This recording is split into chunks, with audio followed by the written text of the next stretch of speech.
Ladies and gentlemen, please welcome CHA's President and Chief Executive Officer, Sister Carol Keehan.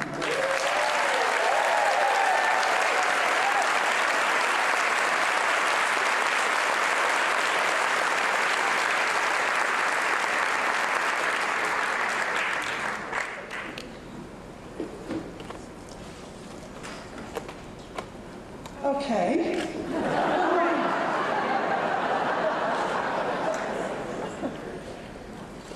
Are you ready for the second 100 years? I want you to know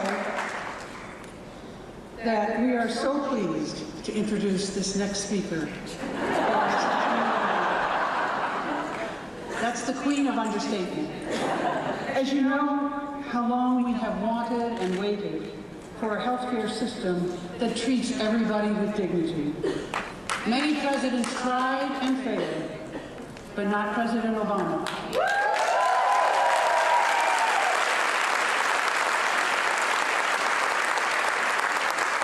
Right now, as we gather, at least 16 million previously uninsured Americans have health and economic security, including so many who were very, very vulnerable and are now getting coverage for the first time.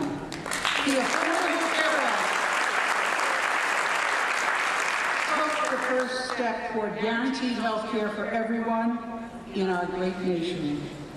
Many people and groups worked hard for this outcome, including so many of you in the audience today. The effort took leadership, creativity, perseverance, qualities the President demonstrated again and again and again, to move health reform legislation into legislative language and to coverage people could count on. It has been my privilege to work with the President and his team over the past 7 years. With CHA's deep gratitude for his leadership and concern for the well-being of all Americans, it is my honor and pleasure now to introduce the President of the United States of America, Barack Obama.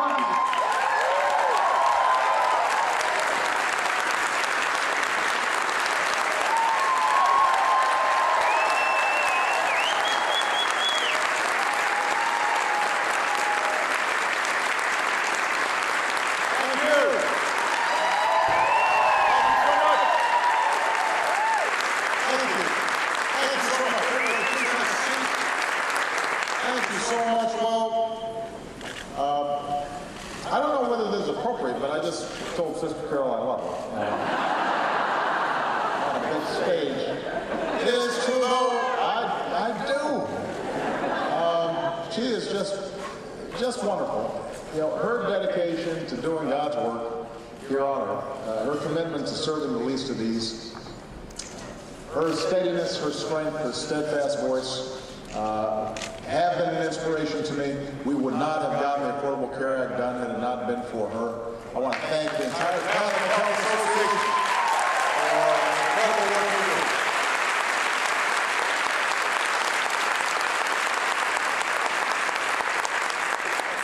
And it's true, I just love nuns generally.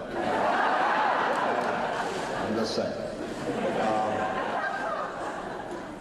It is an honor to join you on your 100th anniversary of bringing hope and healing to so many. I want to acknowledge Dignity Health and its CEO, Lloyd Dean, honored by the Catholic Health Association last night for his outstanding support of our efforts to improve health care in America. He has been a great friend. I want to thank Essentia Health, a great provider of care, that also recently raised its minimum wage. I want to thank Secretary Burwell and the members of Congress who are here today, because they have been obviously doing extraordinary work. My first job in Chicago, when I moved after college to work as a community organizer, my first job was funded by the Campaign for Human Development, an anti-poverty initiative of the Catholic Church. And my first office was at Holy Rosary Church on the south side of Chicago, across from Palmer Park. Clapping there, she knows Holy Rosary. And the task was to work with parishes and neighbors and faith and community leaders to bring low-income people together, to stitch neighborhoods together, clergy and lay people. And the work was hard. And there were times where there was discouragement. We had plenty of setbacks. There were times where I felt like quitting, where I wondered if the path I'd chosen was too hard. But despite these challenges, I saw how kindness and compassion and faith can change the arc of people's lives. And I saw the power of faith. I shared the belief that every human being made in the image of God deserves to live in dignity. That all children, no matter who they are or where they come from or how much money they were born into, ought to have the opportunity to achieve their God-given potential. That we are all called, in the words of His Holiness Pope Francis, to satisfy the demands of justice, fairness, and respect for every human being. And at the time when I just moved to Chicago, the cardinal there was Cardinal Vernon, an extraordinary man. And he understood that part of that commitment to the dignity of every human being also meant that we had to care about the health of every human being. And he articulated that, and the church articulated that as we moved to the state level and the Illinois legislature, once I was elected there later on in life, to advance the proposition that health care is not a privilege, it is a right. And that belief is at the heart of the Catholic Health Association's mission. For decades, your member hospitals have been on the front lines, often serving the marginalized and the vulnerable and the sick and the uninsured. And that belief is at the heart of why we came together more than 5 years ago to reform our healthcare system, to guarantee that every American has access to quality, affordable care. So I'm here today to say thank you for your tireless efforts to make health reform a reality. Without your commitment to compassionate care, without your moral force, we would not have succeeded. We would not have succeeded had it not been for you and the foundation you had laid. And pursuing health care reform wasn't about making good on a campaign promise for me. It was, remember, in the wake of an economic crisis with a very human toll. And it was integral to restoring the basic promise of America. The notion that in this country, if you work hard and you take responsibility, you can get ahead. You can make it if you try. Everything we've done in these past 6.5 years to rebuild our economy on a new foundation, from rescuing and retooling our industries, to reforming our schools, to rethinking the way we produce and use energy, to reducing our deficit, all of it has been in pursuit of that one goal, creating opportunity for all people. And healthcare reform was a critical part of that effort. For decades, a major barrier to economic opportunity was our broken healthcare system. It exposed working families to the insecurities of a changing economy. It saddled our businesses with skyrocketing costs that made it hard to hire or pay a good wage. It threatened our entire nation's long-term prosperity, was the primary driver of our deficits. And for hospitals like yours, the fact that so many people didn't have basic care meant you were scrambling and scratching every single day to try to figure out how to keep our doors open. Leaders from Teddy Roosevelt to Teddy Kennedy wanted reform. For as long as there were Americans who couldn't afford decent health, As long as there were people who had to choose between paying for medicine or paying the rent, as long as there were parents who had to figure out whether they could sell or borrow to pay for a child's treatment just a few months more, and beg for God's mercy to make it work in time.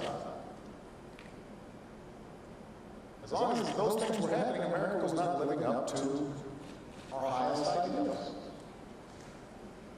And that's why providers and faith leaders like you called for expanding access to affordable care. Every day you saw the very personal suffering of those who go without. And it seemed like an insurmountable challenge. Every time there was enough political will to alleviate that suffering and to reform the healthcare system, whether it was under Democratic presidents or Republican presidents, you had special interests arraying and keeping the status quo in place. And each year that passed, without reform, the stakes kept getting higher. By the time I took office, thousands of Americans were losing their health insurance every single day. Many people died each year because they didn't have health insurance. Many families who thought they had coverage were driven into bankruptcy by out-of-pocket costs. Tens of millions of our fellow citizens had no coverage at all in this, the wealthiest, most powerful nation on earth. And despite being the only advanced economy in the world without universal health care, our health care costs grew to be the most expensive in the world with no slowing in sight. And that trend strained the budgets of families and businesses in our government. So we determined that we could not keep kicking that can down the road any longer. We could not leave that problem for another generation to solve, or another generation after that. And remember, this was not easy. There were those who thought health care reform was too messy and too complicated and too politically risky. I had pollsters showing me stuff. 85% of folks at any given time had health care, and so they weren't necessarily incentivized to support it. And you could scare the heck out of them about, even if they weren't entirely satisfied with the existing system, that somehow it would be terrible to change it. All kinds of warning signs about how tough this was, bad politics. But for every politician and pundit who said we should wait, why rush? Barely a day went by where I didn't hear from hard-working Americans who didn't have a moment left to lose. These were men and women from all backgrounds, all walks of life, all races, all faiths, in big cities, small towns, red states, blue states, middle-class families with coverage that turned out not to be there for them when they needed it. Moms and dads desperately seeking care for a child with a chronic illness, only to be told no again and again, or fearful as their child got older, what was their future going to be? Because they weren't going to be able to get insurance once they left the house. Small business owners forced to choose between insuring their employees and keeping the open sign hanging in the window. And every one of these stories tugged at me in a personal way, because I spoke about seeing my mom worry about how she was going to deal with her finances when she got very sick. And I was reminded of the fear that Michelle and I felt when Sasha was a few months old and we had to race to the hospital in the emergency room learning that she had meningitis. That we caught only because we had a wonderful pediatrician and regular care. Never felt so scared or helpless in my life. We were fortunate enough to have good health insurance. And I remember looking around at that emergency room and thinking, what about the parents who aren't that lucky? What about the parents who get hit with a bill of $20,000 or $30,000? They've got no idea how to pay for it. What about those parents with kids who have a chronic illness like asthma and have to keep going back to the emergency room because they don't have a regular doctor and the bills never stop coming? Who's going to stand up for them? Behind every single story was a simple question. What kind of country do we want to be? Are we a country that's defined by values that say access to health care is a commodity awarded to only the highest bidders? Or by the values that say health care is a fundamental right? Do we believe that Where you start should determine how far you go, or do we believe that in the greatest nation on earth, everybody deserves the opportunity to make of their lives what they were? The rugged individualism that defines America has always been bound by a shared set of values,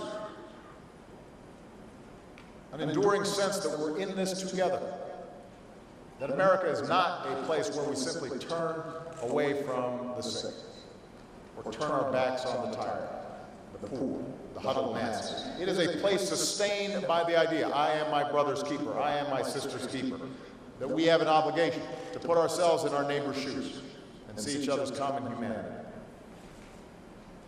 And so after a century of talk, after decades of trying, after a year of sustained debate, we finally made healthcare reform a reality here in America.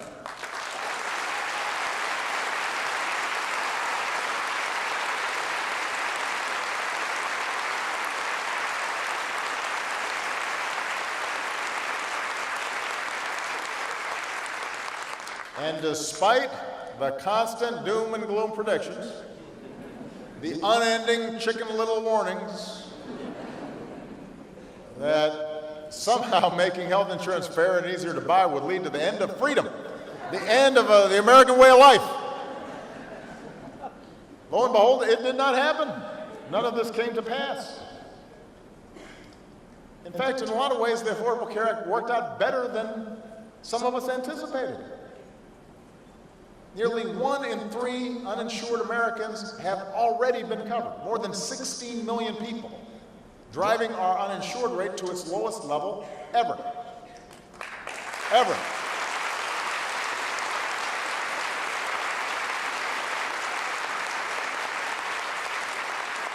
On top of that, tens of millions more enjoy new protections with the coverage that they've already got. That 85% who had health insurance, they may not know that they've got a better deal now than they did, but they do. Americans can no longer be denied coverage because of pre-existing conditions. From you having had cancer to you having had a baby. Women can't be charged more just for being a woman. And they get free preventive services like mammograms. And there are no more annual or lifetime caps on the care patients receive. Medicare has been strengthened and protected. We've added 13 years to its actuarial life. The financial difference for business owners trying to invest and grow and the families trying to save and spend, that's real too. Healthcare prices have risen at the lowest rate in 50 years. Employer premiums are rising at a rate tied for the lowest on record. The average family premium is $1,800 lower today than it would have been had trends over the decade before the ACA passed continued. In the years to come, countless Americans who can now buy plans that are portable and affordable on a competitive marketplace will be free to chase their own ideas, unleash new enterprises across the country, knowing they'll be able to buy health insurance. And here's the thing, that security won't just be there for us, it will be there for our kids as they go through life.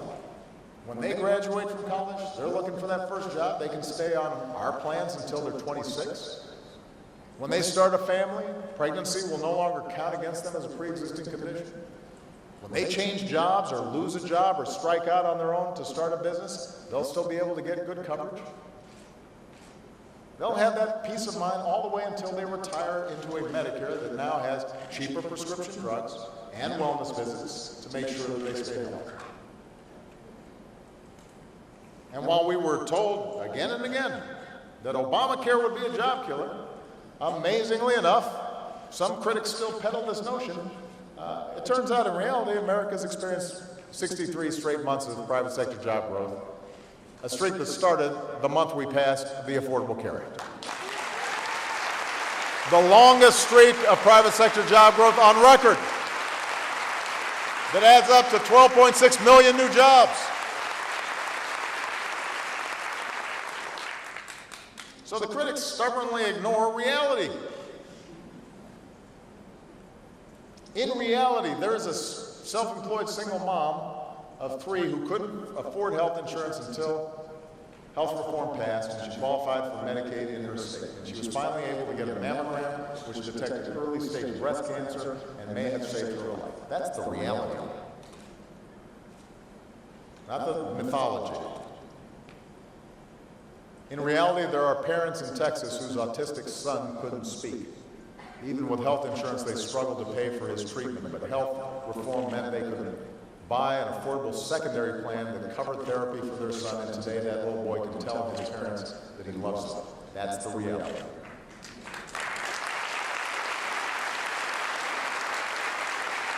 In reality, there's a self-employed barber from Tennessee who happens to be a Republican, who couldn't afford health insurance until our new marketplace opened up, and once he bought a plan, he finally went to the doctor and was diagnosed with esophageal cancer. In the old days, without coverage, he wouldn't even know that he was sick. And today, he's now cancer-free.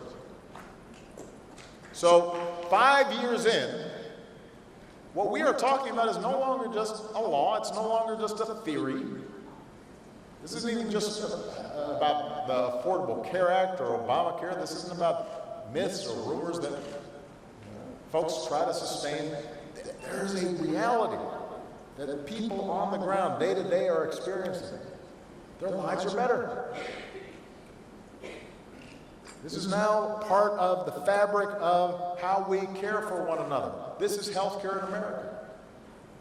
Which is why once you get outside of Washington and leave behind the beltway chatter and the politics, Americans support this new reality. When you talk to people who actually are enrolled in a new marketplace plan, the vast majority of them like their coverage. The vast majority are satisfied with their choice of doctors and hospitals and satisfied with their monthly premiums. They like their reality. Now, that doesn't mean that we don't have more work to do. Sister Carol and I were talking today, so we know we got more work to do. Like any serious attempt at change, there were disruptions in the rollout. There are policies we can put in place to make health care work even better. Secretary Burwell's talking about all the things we have to do together around delivery system reform. We have to protect the coverage that people have now and sign even more people up. We need more governors and state legislatures to expand Medicaid, which was a central part of the architecture of the overall plan. We have to continue to improve the quality of care, and we know we can still bring down costs. And none of this is going to be easy. Nobody suggests that somehow our healthcare system is perfect as a consequence of the law being passed. But it is serving so many more people so much better. And we're not going to go backwards. There's something, I have to say, just deeply cynical about the ceaseless, endless, partisan attempts to roll back progress. I mean, I understood folks being skeptical or worried before the law passed, and there wasn't a reality there to examine it. But once you see millions of people having health care, once you see that all the bad things that were predicted didn't happen, you'd think that it'd be time to move on. Let's figure out how to make it better. Why? It seems so cynical to want to take coverage away from millions of people, to take care away from the people who need it the most, to punish millions with higher costs of care, and unravel what's now been woven into the fabric of America. And that kind of cynicism flies in the face of our history. Our history is one of each generation striving to do better and to be better than the last. Just as we'll never go back to a time when seniors were left to languish in poverty or not have any health insurance in their golden years. Now, there was a generation that didn't have that guarantee of health care. We're not going to go back to a time when our citizens can be denied coverage because of a pre-existing condition. When tens of millions of people couldn't afford decent, affordable care, that wasn't a better America. That's not freedom. The freedom to languish in illness or to be bankrupt because somebody in your family gets sick. That's It's not who we are. It's not what we're about. Deborah Lee Orn of Pennsylvania knows that. Deborah suffers from osteoarthritis that was so severe that it put her in a wheelchair. And for years she couldn't stand or walk at all and was in constant pain. Through no fault of her own, just the twists and turns of life. And without health insurance to get treatment, it seemed as though she might never again live a life that was full. Today, Deborah's enrolled in affordable health coverage, was able to have surgery replace her knees. She's back on her feet, she walks her dog, shops at the grocery store, gets to her doctor's appointment, she's cooking, she's exercising, regaining her health. Deborah couldn't be here today, but she recently wrote to me and she said, "I walk with my husband Michael and hold hands. It's like a whole new world for me." Just walking and holding hands. Something that one of our fellow Americans for years could not do. Everyday miracles happen in your hospitals. But remaking Deborah's world didn't require a miracle. It just required that Deborah have access to something that she and every other American has a right to expect, which is health care coverage. And while there are outcomes that we can calculate and enumerate, the number of newly insured families, the number of lives saved, those numbers all add up to success in this reform effort. But there are also outcomes that are harder to calculate. In the tally of pain and tragedy and bankruptcies that have been averted, but also in the security of a parent who can afford to take her kid to the doctor, or the dignity of a grandfather who can get the preventive care that he needs, or the freedom of an entrepreneur who can start a new venture, or the joy of a wife who thought she'd never again take her husband's hand and go for a walk.